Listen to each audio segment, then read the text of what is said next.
Good morning, everyone. Thank you so much for the warm welcome, and I'm so excited to be of service to you all, and I want to thank you all for your service that you provide to this country. We definitely do appreciate it.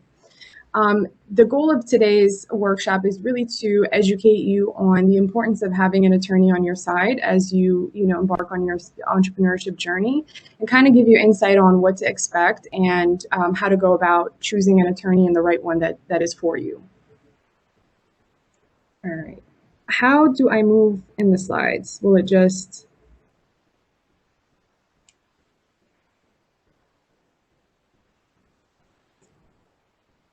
I can't see the slides anymore.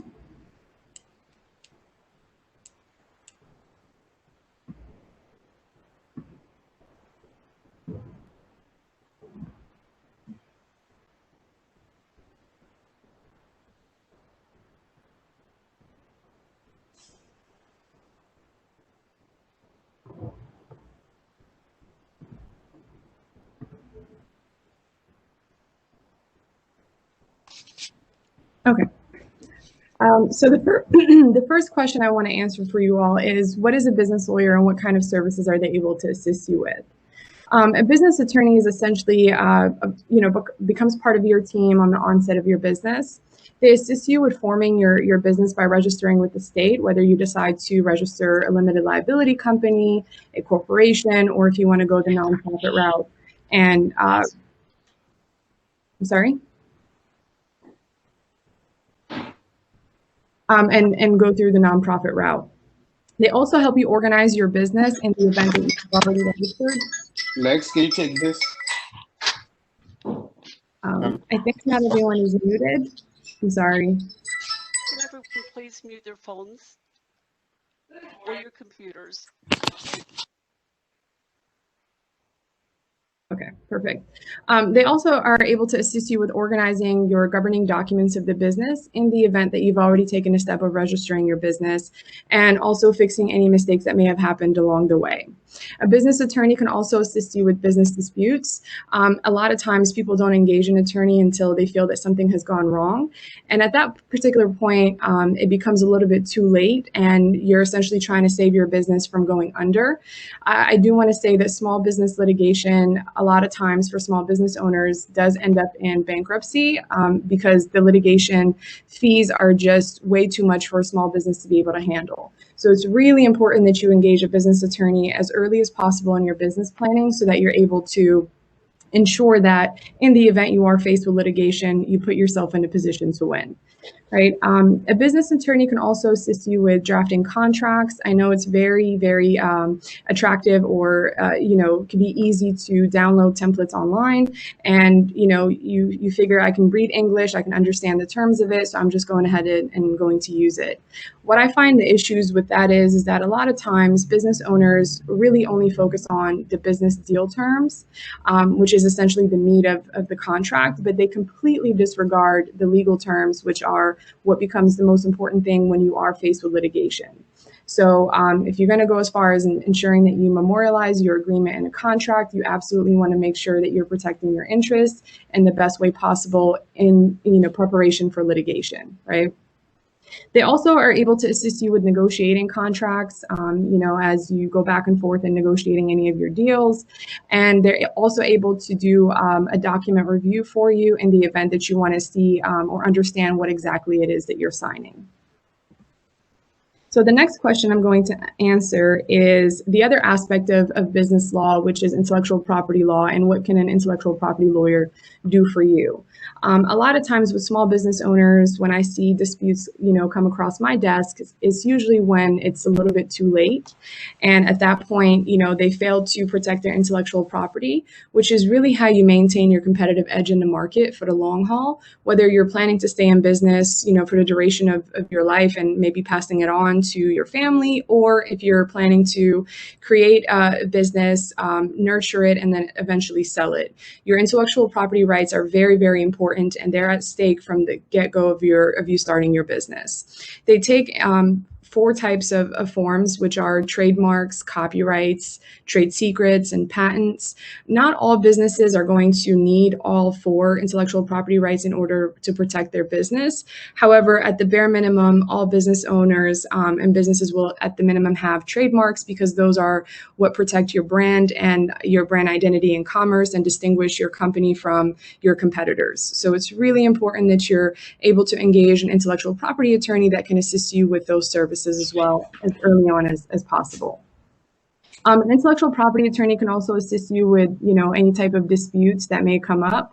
A lot of times people may assume, well, I may not want to allocate funds or budget for legal fees in the beginning to protect my intellectual property because I want to wait until I'm profitable to see if this is even worth it. But sometimes what happens is they end up being a defendant for infringing on existing intellectual property rights of a potential competitor. And at that point, as a defendant, you don't really have much of a choice in moving forward in the litigation, because if you don't respond to the litigation, then essentially you lose by default. So the law is not really there to protect those who don't take the time to protect their intellectual property rights or any of their rights, to be honest with you. The next question I want to answer is, if I'm able to move to the next slide. Which is essentially the big question that I get from a lot of people is, what are the typical costs for a retainer and for specific legal services?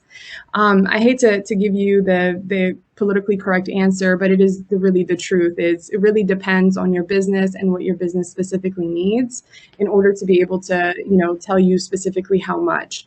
Everyone is going to spend different amounts, so giving you a range would be unfair, and it may not even be an accurate depiction because some people may need way more and some people may need way less. But what I do want to do is essentially educate you on the different types of fees that lawyers do charge so that you have an understanding in engaging counsel for your business. We typically charge billable retainer amounts for things that are billable. For the most part, if we're unable to understand or estimate how long a matter will take, we typically do it on an hourly basis. And essentially, we give you an estimate of how long we think it'll take. And then it could take less or it could take more. The retainer essentially goes into a trust account that's allocated for the client. It does not go into the attorney's account, and we bill against it as work is being completed. Other matters that we anticipate how long they will take, typically we'll charge on a flat fee. Not all lawyers will charge flat fees. A lot of us are now moving into the flat fee range to make it easier for clients. I know that at my firm, like 90% of our fees are flat because we serve business owners that need to be able to budget, and they need to be able to understand how much they're going to spend so that they're not, faced with a huge bill at the end and they're not really sure how to pay for it. So we try to accommodate our clients as best as we can in that aspect. And the flat fee matters are going to include a limited scope of the services, and it's a single charge, and typically they're not going to include additional charges that were not already anticipated and allocated into the flat fee. Then you'll also have filing fees, and these are the fees that you're going to pay for government agencies. For example, if you're registering your company in the state of Florida, you will have to pay a filing fee for that company registration. If you're registering your trademark with the USPTO or with the state of Florida, because you can have statewide trademark rights as well as national trademark rights, then you're also going to pay those fees as well.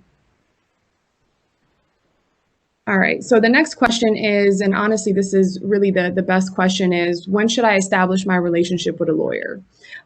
My advice to people is always right at the time that you're done coming up with your business plan and you're finalizing it, and right before you start executing it. And the reason being is because, your business plan is proprietary. It could potentially, qualify under trade secret protections. And the moment that you start disclosing it to others and you start executing it without having proper contracts in place or without properly protecting any intellectual property rights that you may have to it, you're starting to lose your legal leverage from there. And at that point, when you do see an attorney in the event of a dispute, we're trying to clean up. And we're no longer able to charge, flat fees for things that we can anticipate how long they will take to protect, because now we're dealing with a third party in a dispute, in a worst case scenario, or we're cleaning up a mess that we don't really know how big of a mess it is to be able to give you a fair estimate of a flat fee. And so at that point, you're likely paying 5 times as much as you would have paid had you just done things the right way. You want to make sure that you're protecting your venture from all angles, and you won't know that because that's the business attorney's job to be able to identify where does the law apply in your business planning. For example, if you plan to engage independent contractors or do you plan to engage employees, what is the liability for each? What are the benefits? What are the cons of classifying, those who are going to assist you in starting and scaling your business, and also identifying any type of partnerships. In the state of Florida, a lot of times you can have a partnership just through your actions. It doesn't necessarily need to be formalized in a contract in order for it to be a legally binding general partnership. So it's really important that you have governing documents for any company that you've registered that clearly identifies who the partners are and to what extent are their ownership interests, right? So a lot of times when we're starting in the beginning, we have our friends, we have our family helping us out. Sometimes we may know third parties that can provide certain services, for example, marketing or website designs, that are willing to help us out on a discounted fee or even on a free basis because of our relationships. And so it's really important that you have all these contracts in place before you start losing your intellectual property rights and ownership rights of your intellectual property from the onset of, starting your business. So, you want to make sure that you establish that legal sound foundation for your business. In hiring an attorney, the biggest question I get is, what services do I really need in the startup phase? Well, typically you want to ensure that you have an attorney assist you with, what type of entity is the right fit for you and your business, not necessarily what, your cousin twice removed had said to you, or you've seen someone successful, handling business in a certain way, and you think that that's the way that you want to do things, and their company structure is the right fit for you. That's not necessarily the case because each structure depends on a lot of variables, depends on whether or not you have partners, depends on what kind of investments you want to have in the future. So it's really important that you sit down with a business attorney to answer that question for you. Another mistake that I see happening a lot is, business owners will rely on a CPA to do their company formations or registrations, and they'll miss the step of actually protecting their business with their governing documents. And so the CPA may be able to register with the state, but they're not able to give you the complete full formation or the legal advice on what entity is right for you. One of the biggest questions I get is, should I choose an LLC or should I choose an S Corp? And, the differences in that is really there are two different areas of law. An S Corp is a tax election that even an LLC can elect in filing their taxes. It's not a corporation. If you decide to register a corporation, you can do so in the manner that allows you to become eligible to elect the S Corp tax designation to help you avoid that double taxation that the C Corps have, right? So, that distinction in of itself is really important to understand. A lot of CPAs don't understand that. They think that an S Corp is actually a business entity when it's in fact a corporation that is eligible to elect the S Corp tax designation. So in that distinction, you're able to identify that a business attorney is essential in making that decision and that determination in the beginning, right? I also have people that ask me about nonprofit without really understanding the scope of nonprofits and the goal and mission of nonprofits. Nonprofits are heavily regulated by the IRS, rightfully so, because you are getting tax deductions and you're able to be tax exempt. And so the IRS definitely combs through all of your business dealings and determining whether or not you're acting in accordance with the code. So it might be easy to start a nonprofit, which it's really not. It's very complicated, requires a lot of policies, requires a lot of formalities, and to ensure that you're properly set up. But even in moving forward in your business, you want to make sure that you appreciate the risk of running and managing a nonprofit. Also, the other services that you want to consider are your intellectual property rights with whatever your idea is. I like to call it creative greatness because that's really what it is. We're solving issues and we're providing solutions to consumers, whether it's through your products or through your services. I wholeheartedly believe it's creative greatness. And so you want to make sure that you're able to protect it through your trademark rights, specifically if your brand is also going to be your company name. Your brand name essentially is how you want your consumer to identify you in commerce or distinguish you from your competitors. That is typically the first step that I do before I even register a business, is conduct a trademark search to ensure that my client's name for their company and their brand is not going to be infringing on an existing mark, and to also give them peace of mind in ensuring that they're using the right trademarks in commerce without that fear, and to allow them to be eligible to protect their trademark through the USPTO registration process. You're also able to identify through the business plans if there's going to be any copyright rights. Specifically, I can talk generally speaking, most people are going to have a website. In fact, I think everyone has a website nowadays. If you don't, I feel that the consumer might not feel that you're a legitimate business nowadays. And now with the pandemic, we're all forced to utilize our websites even more because that is how we're conducting business nowadays, is online. So your copyrights are at stake with the design of your website, the blogs that you might outsource to someone else, any kind of copy that you have on your website that converts leads into clients or customers. Those are all proprietary things that you want to ensure that you're protecting. In addition to that, on your websites, you want to make sure you have a privacy policy. We have GDPR compliance that is required of all businesses, regardless of where you're located in the world.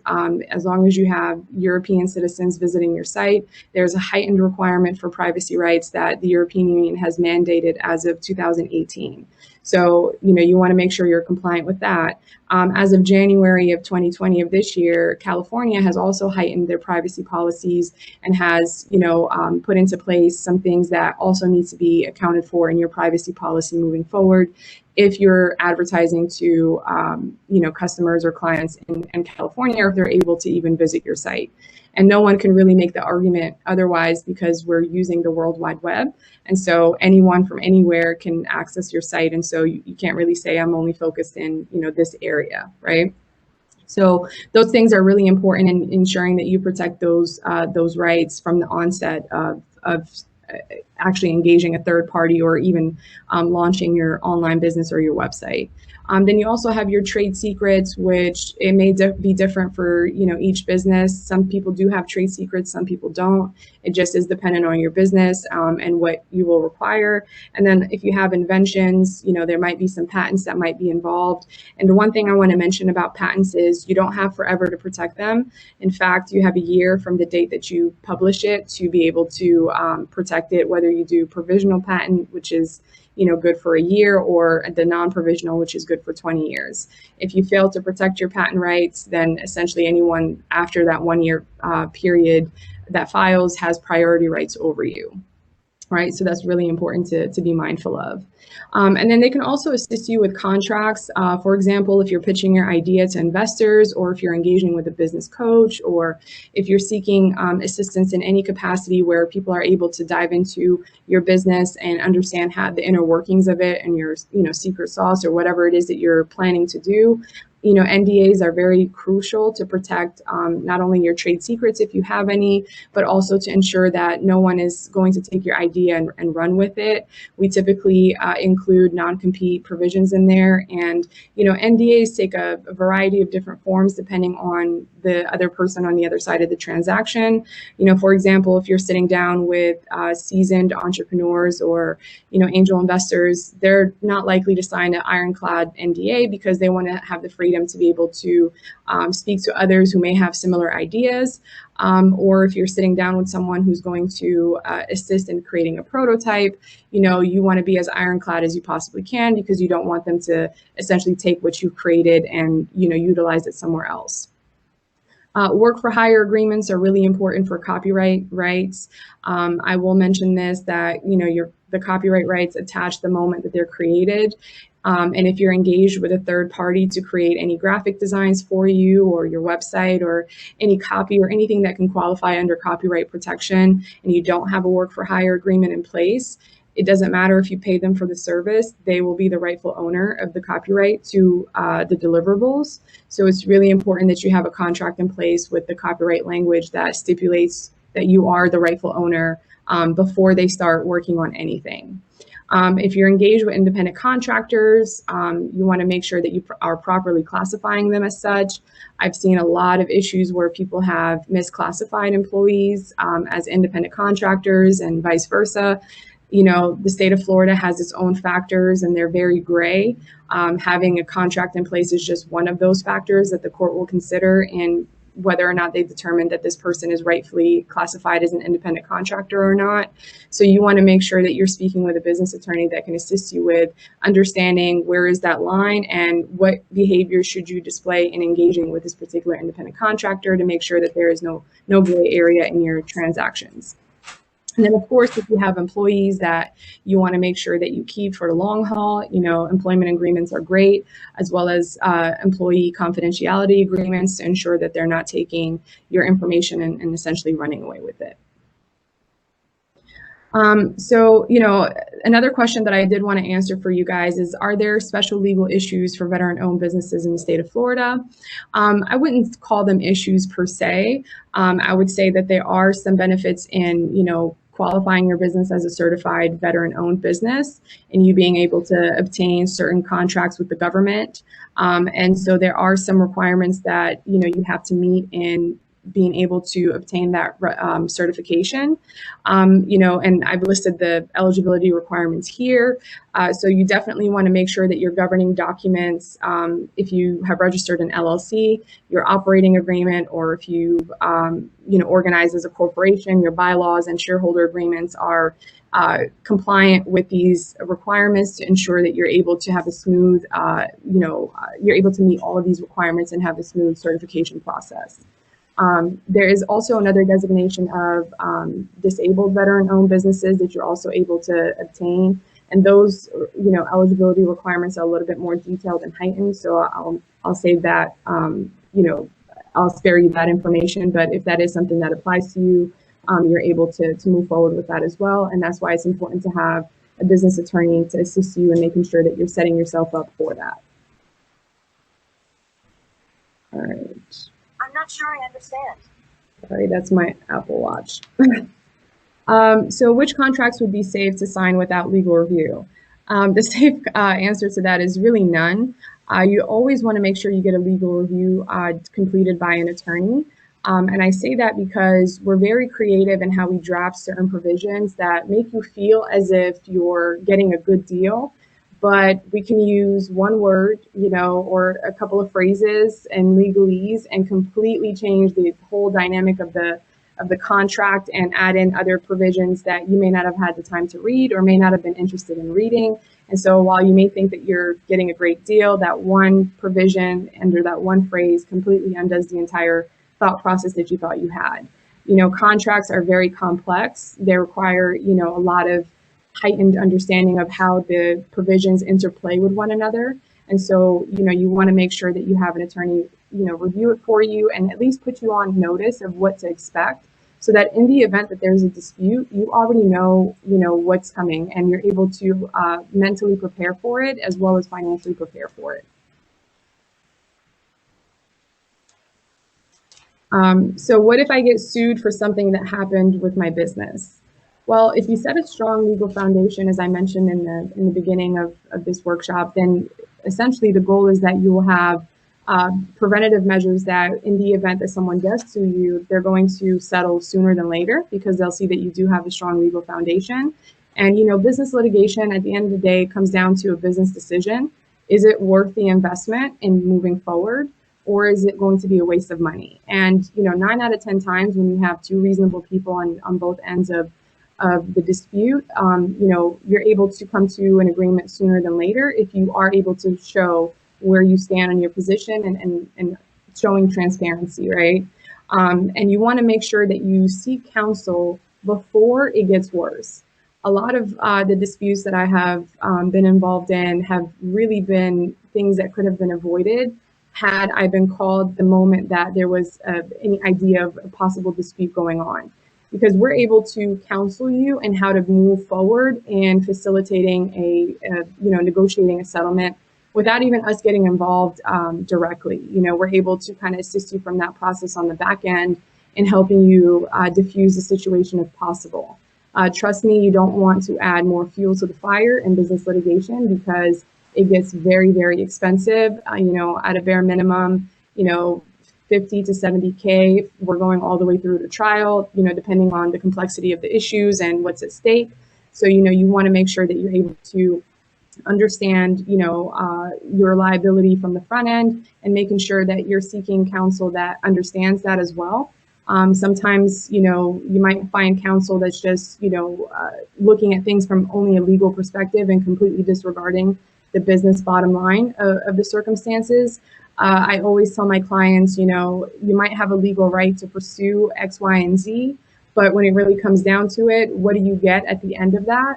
And is that really worth it for you? Or are you actually going to lose money in your process of proving a point, right? So, and if that doesn't, if that doesn't make sense to you, then it's in our best interest to settle sooner than later, right?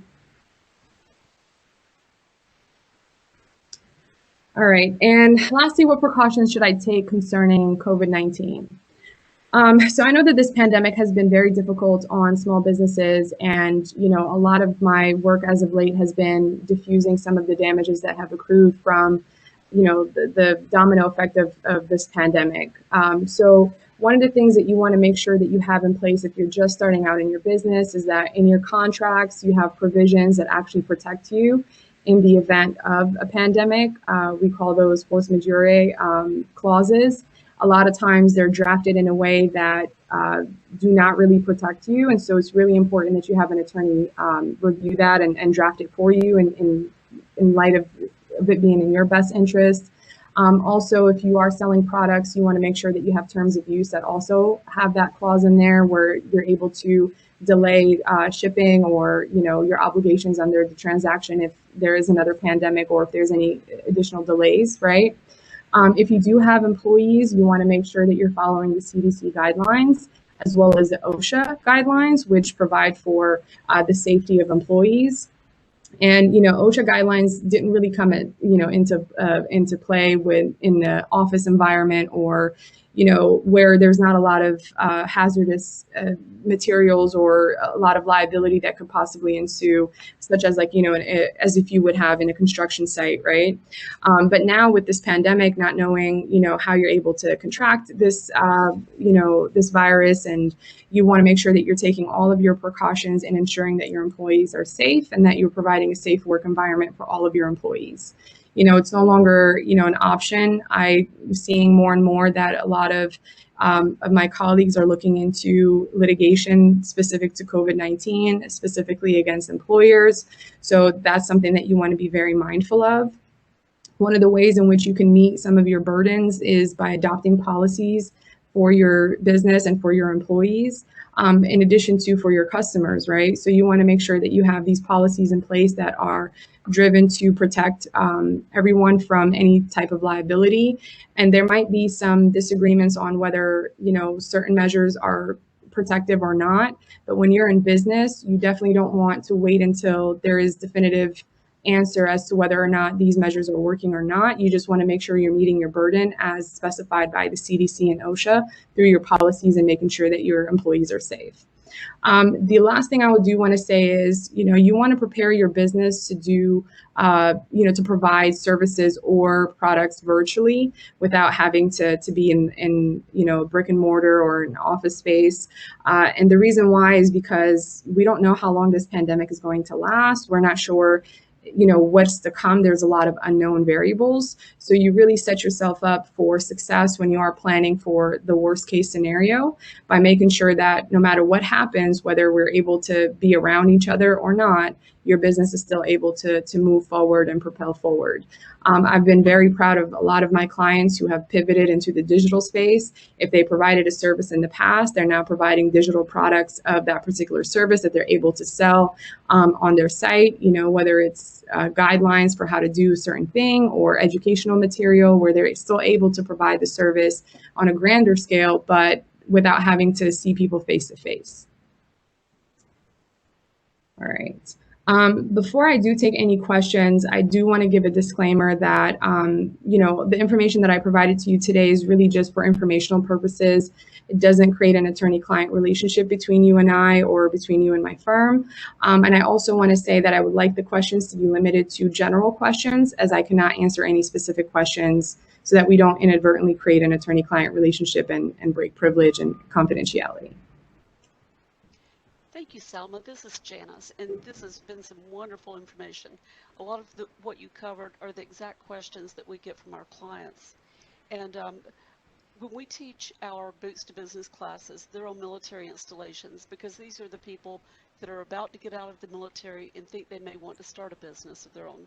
Mm-hmm. So most likely they don't have that kind of experience and knowledge in whatever industry they plan to go into because they've been doing what they did in the military. Sometimes mm-hmm. it's along the same lines, but many times it's something totally different. Mm-hmm. So I think what you've told us is very important for people to remember that at the beginning of their ideas about what they want to do in their business, then it's good to talk with an attorney. For an example, I remember that one of the hotels that I was working with, there was some type of ADA compliance issue that they did not understand about having the, what do you call it, this little seats that move to help the people that have mobility issues to get in and out of the water properly. So something like that, and there was an attorney that kind of made it his business to go around and find these hotels that did not comply and sue them. And so people, inadvertently were not following an ADA law but did not know about that. So I think, that's important for some of our clients to think about, especially if they are planning to go into a business they're not totally familiar with. I agree with you 100%. A lot of the disputes that I see in business are definitely avoidable if people just hire an attorney on the onset of their business, because you don't leave room for people like this attorney to come and find, the loopholes of, the mistakes, the rookie mistakes is what I like to call them in business, right? We did have a question here, and someone wants to know if you represent companies, individuals, employees, or how do most attorneys work, and if they're a business attorney, do they structure it individually for each client's needs, or do you strictly represent companies versus individuals? That's a great question. So the bulk of my clients are companies, but we also represent individuals, part of companies, and partnership disputes and so forth. But typically, if I do have a company that's starting and I'm forming the company, my client is the actual company and not its members or its shareholders. However, there are also instances where we only represent that one partner, shareholder, or member in a dispute or in negotiating a partnership agreement and so forth. Okay. And by the way, everyone, if you want to ask a question, please feel free to unmute your phone and ask it directly. I have another one here. Could you talk a little bit about the team agreements between a prime contractor and a subcontractor? Yeah, specifically, what question do you have? I guess this is probably about because of federal contracting. Go ahead, Carlos. Yeah, this is Carlos from I'm from Lake Worth, Florida. Okay. I've been a new entity since April. Tropa Logistics LLC. What I'm seeking is that I've been doing for 3 months now for federal contracting, state contracting. I'm a veteran-owned company, and I have 2 companies that are partnered with me, and I downloaded a team agreement, which is what you're talking about. I don't want to do anything off the internet. I'm in need of drafting a team agreement between myself, a prime contractor, to subcontractors for electrical work. I just don't want to make the mistake that I have 2 companies right now that they're willing to work with me, but I don't want to have any problems. They got experience. They have more experience than my company. So seeking some legal advice, maybe to hire a business lawyer to draft this team agreements. Yeah, absolutely. So essentially, you're drafting independent contractor agreements, and the main things you want to be mindful of is, representations and warranties of their expertise, their ability to execute based off of your contract that you have with the government, and ensuring that you're able to meet deadlines and so forth. In addition to that, you want to prevent them from cutting you out of the picture and going to the government directly. In addition to a lot of other variables that you want to have drafted in a way that is most favorable to you. Being the prime contractor, you have all the legal leverage because you have the business leverage, and therefore this is the best position to draft a legally sound contract that's unilateral in your favor, as opposed to waiting till you start engaged in services and now all of a sudden you need them and you lose some of that legal leverage and you're not able to negotiate a deal that's most favorable to you. So I think you're making the right decision by at least coming into this workshop and learning, about the risks and understanding that you do need a contract in place. But the next step I would say is definitely hiring an attorney that's able to draft an independent contractor agreement that you're able to use as a master agreement with any sub, moving forward. Thank you very much for that. Mm-hmm. Another question that we've got is about LegalZoom and other types of online document preparation services. And sometimes, our clients feel like they need something that's very simple. How do we judge what's something good, how much we can use and do on our own, and versus going to someone and paying them to do that? Yeah, I mean, I'll be honest with you, LegalZoom is very attractive to a lot of people because it's cheap and it's fast, right? So I completely understand that aspect of it. However, when you weigh that against the liability that can come in the future by not properly protecting your interests, then it becomes very expensive and very long and dragged out into litigation that you could have completely avoided, right? So LegalZoom is, a template platform, I believe, if they're allowing you to complete your documents. They're not looking at the transaction to understand your business leverage, to be able to identify your legal leverage. A lot of our contracts are, drafted unilaterally. That's typically where we start in the best interest of our client. And we don't necessarily need to start in the middle if it doesn't make sense to do that. Or we don't need to give in more than what we need to if it doesn't make sense to do that, right? And so I've never really utilized LegalZoom to see, the validity or the accuracy of their contracts. What I can say is any kind of service that does not look at the actual deal, the parties, what's at stake, and being able to provide a contract that's, takes all of those variables into, into consideration before drafting anything is not something I would want to depend on. Okay, thank you. In our Boots to Business classes, we teach that most business owners should establish a BEL team in the beginning. That's an acronym for banker, accountant, insurance, and lawyer. Mm-hmm. And so you're definitely part of that team. And the reason that we talk about that is because even though it's obviously important at the beginning of a business that these people help you get on the right footing, Mm-hmm. what about that relationship? Like, say I've had a business for 3 or 4 years. Mm-hmm. What are the odds that I'm going to need to engage legal counsel? Or should I think about maybe getting a retainer and just keeping you on speed dial so that if I have that question, I can call you up? How does that work? Yeah, so typically for businesses that have been, in existence for a little bit of time, what we typically suggest in the beginning is that we do a legal audit to see what has been done, what needs to be done, what hiccups, what, do we need to fix now before there's a dispute. And then moving forward, you have a peace of mind and understanding, okay, this is where the liability can come. And these are the things that we need to put in place to put us in a better position. And you may not even need to put us on retainer moving forward if you don't need us on a consistent basis. It might just be where we've already established that relationship of setting that foundation for you. And then in the event that you need us in the future, we already built a rapport and you're able to contact us and we already understand your business and we anticipated where this can, any kind of liability that can come. And having that person on your team is really, really valuable because a lot of the mistakes that happen are mistakes that could have been avoided. I can't stress that enough. And sometimes business people just want to move very quickly but it is very expensive. Just to give you an idea of how costly it can get, I have a client right now that is spending $30,000 on something that could have probably cost $2,000. So when you look at the benefit of setting things up properly in dealing with disputes, it really, there's no comparison. It's a no-brainer at that point. Most of our seasoned clients don't even ask questions. They literally will say, do whatever I need to do to make sure I don't have those issues, because they've been burned in the past and they understand that it is not worth it. So that's something that you want to be mindful of. Just because something hasn't come up yet, it doesn't mean that it's not going to.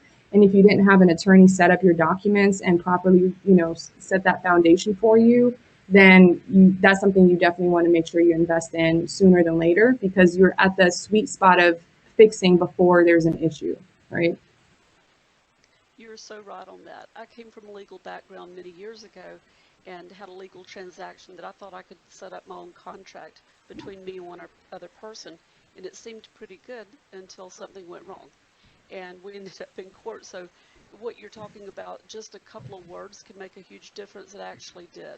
I can say that from experience. It was a hard lesson to learn. Yeah. But I agree that sometimes we feel like, spending money is a lot, and a lot of our clients, being in the military, didn't have the opportunity to save a lot of money for startup costs. However, that to me is almost like an investment. You're investing in your business, in your future, so that you can avoid paying it out in the long run, and a lot more, like you said, than you would have done at the beginning. Another question that we sometimes don't hear as much about is, how do I plan for the end of my business? Because we know that, like a relationship, every business ends in some way at some point in time. Maybe during that person's lifetime, maybe not. But how do you work with clients about transitioning, maybe to their family, or by selling, or someone who is working with you and wants to purchase the business? How do you work with business owners about that? Do you do that at the beginning of a relationship? 100%. We always ask, what is your exit strategy if you have one? If not, what are the options, right? So some people will say, I want to sell in a year, 5 years, or as soon as it becomes profitable. Some people will say, I want to pass this on to my children because they're going to, carry on the business, or it might be to a colleague or a family member or a friend. Others say, you know what, I want to wind down if something happens to me, or I no longer want to do this. I want to do it until I retire, or I, pass away, and I don't, if that happens, I just want to wind down, right? So in understanding your exit or your goals, that helps us put things into place that are going to set you up for that. So, for example, if you're planning to sell to someone else because, you're essentially just want to be one and done, you definitely want to make sure all of your legal ducks in a row, that there is no mistakes whatsoever, because that goes as to part of the valuation of your business when you do engage in a sale, right? There's a period of due diligence, and in that due diligence period, everybody opens their books and essentially looking to the liabilities that have come up in the past, or that could possibly come up in the future based on behavior that's transpired in the past, and we use that as part of the factors in valuing that business. Right. So if you want to make sure that your business maintains its value, then that's something that you have to be mindful of from the start. The moment that you start making mistakes, now the business has liabilities that can possibly come up later. It's not set up on a solid legal foundation. So now the anticipation of that litigation is going to devalue the price of your business. And I actually have a client right now where that's exactly the case. Right. So you definitely want to make sure that you're mindful of that. If you're planning to pass things on to your children, we engage an estate planning attorney that assists with that. Your governing documents in the company are what govern in the state of Florida. So we want to make sure that we capture those things properly. And we also, I have a colleague that I work closely with that assists with any type of estate planning for those who want to pass it on in outside of what the statutes require. Janice, this is John. I've got a question. Okay. Are we ready? Yeah, go for it. Okay, this is John Miller with the VBOC. I just wondered, do you think that small businesses should become familiar with the Universal Commercial Code, the UCC? Because most of the time I ask them about it, they don't even know what it is. Yeah, so it depends on what industry they're in. If they sell goods, then yeah, Article 2 of the UCC is important. If they need to have liens on any kind of equipment or any types of assets, Article 9 becomes important, right?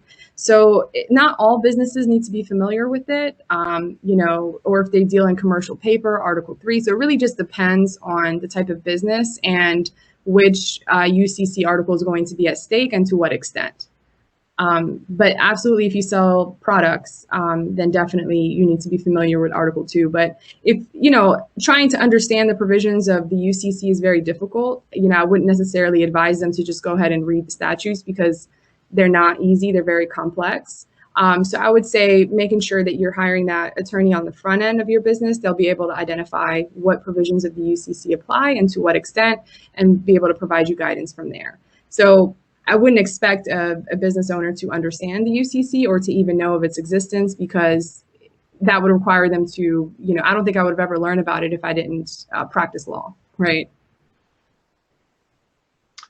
Okay, thank you.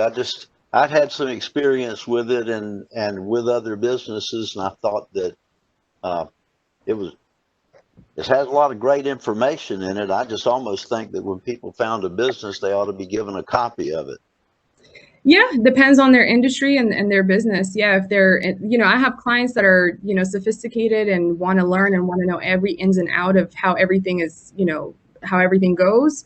And then I have clients who are also sophisticated but have no desire to learn about anything other than what needs to be done and how do we need to get there. So really just depends. But if you have counsel from the onset or even as you progress in your business, then they'll have your back and you don't have to worry about that. Okay, well, thank you very much. Of course. Okay, I don't know if there's any other questions, but while we're waiting for some, I want to mention that I've just put in the chat box the LinkedIn for Salma and her firm, and also for the VBOC, which is our organization. I think everyone on this call probably is a client of ours, so you already know how to find us, but we do keep a lot of information that are tools to help you with your business on our basic training page. And in fact, this recording of this session will be added there later today. We also will ask that you complete a survey. I've got the link there, and the survey really helps us a lot because it gives us feedback on how we've done today, but also the opportunity for you to give us information on what you would like to see for future webinars. And we will send out an email later on in the day too, and it will include that link, so you don't have to copy it right now, but I just wanted to mention that. Is anyone else willing to raise their hand now and have a question? I mean, these are really good questions and great information, and I think you've covered a lot of valuable information that will be helpful for our clients.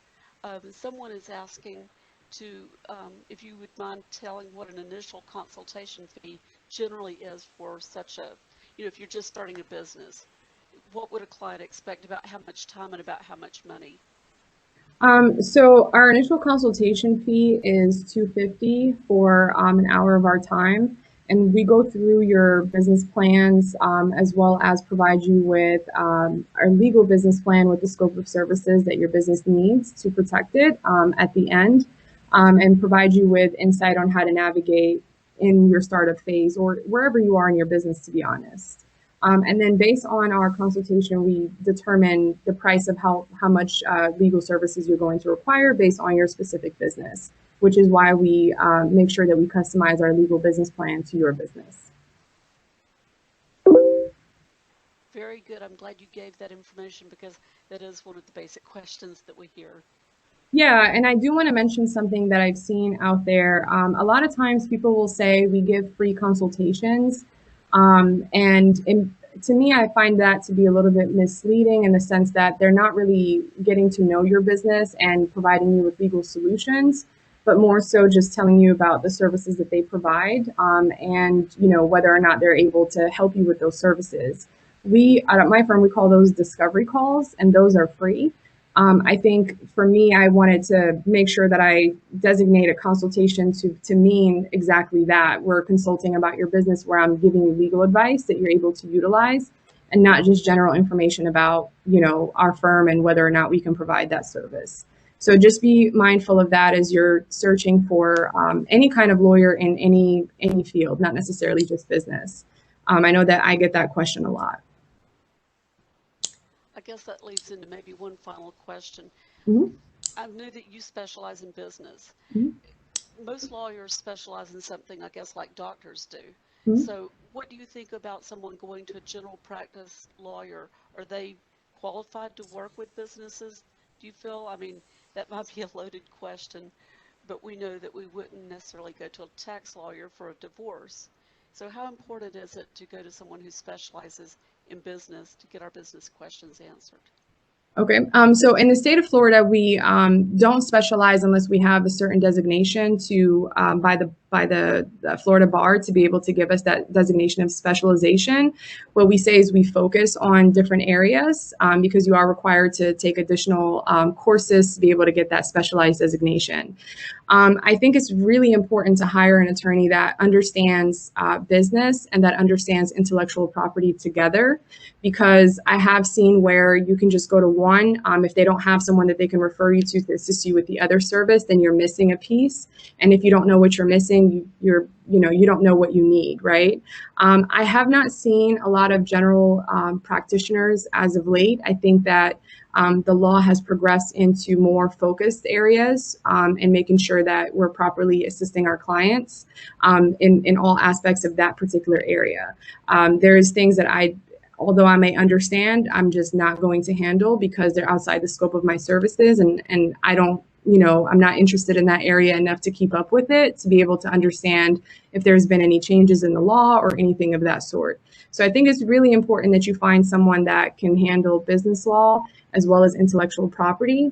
And furthermore, someone that even understands business and understands people, because it's really important. I think probably 80% of my job is managing emotions and managing expectations and being able to estimate what the other side is going to do or how they feel about certain transactions in providing a legal solution. And I think that sometimes if you're only focused on the legal aspects of things and you're not paying attention to your client's goals as well as the other side's goals, there's just never going to be, any meeting of the minds, and it's just going to continue to cause more chaos. So if I can give, a friend of mine advice, that would be the advice that I would give them. And making sure that you're going to someone that deals specifically with what you do. In terms of the industries, sometimes I get that question too. Should I just go to someone that deals with just, hair salons or, certain areas? That's not necessarily true. It's not necessary. Business law is essentially the same. We just know to focus on different industries and look up whether or not there's any additional requirements in that specific industry, which is part of our business formation package here. Is we do any licensing searches to ensure that you're complying with any licensing requirements for your industry. So those are things that you want to be mindful of. But I haven't really seen many general practitioners as much anymore. Okay, thank you very much. Mm-hmm. Any final questions? I don't see any others in the chat box. If not, I really appreciate your time today, and we'll be sharing this recording, and hope that everyone took away something here that they found valuable. I know I did. I learned a lot from this, so thank you very much. It's my pleasure. I really appreciate the opportunity, and thank you all for your service. It's greatly appreciated.